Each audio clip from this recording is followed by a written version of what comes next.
The 2013 campaign for statewide office is off and running in Virginia, and this weekend in the popular conservative website, Bearing Drift, radio talk show host John Fredericks wrote the following.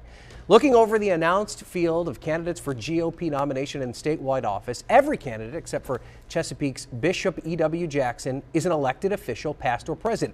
It might be time for a new face to enter the mix and shake things up. Enter Pete Snyder, stage right.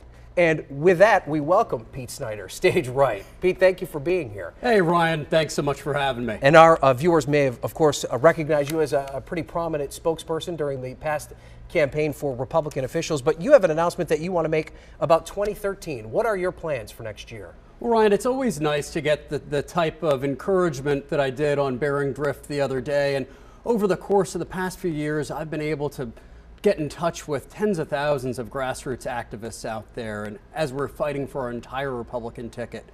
Since Election Day, our markets have been foundering. Our economy is not getting any better, and I've heard a lot of encouragement that people want to have someone in office with actual private sector experience. That's why I'm pretty excited and pretty fired up that we're going to be announcing right here today that I'm running to be the 40th lieutenant governor in the great history of the Commonwealth of Virginia. All right, so there you have it. Pete Snyder is formally announcing his plans for lieutenant governor. A crowded field, maybe as many as 8 candidates running. And as John Fredericks points out in this column, virtually all of them have some form of elected office experience. You don't have any. You've never even run for elected office before. Is this kind of a big stage for you to step out on for the first time? Right, I've worked with candidates for years at a grassroots level, not only in Virginia, but also across America. I've also been a job creator and an entrepreneur in creating hundreds of jobs right here in Virginia and actually inspiring an industry that's created tens of thousands, hundreds of thousands around the world. So I've been on a pretty big stage before. I'm looking forward to contributing to really turning our economy around, also focusing like a laser beam on issues, big issues like education reform.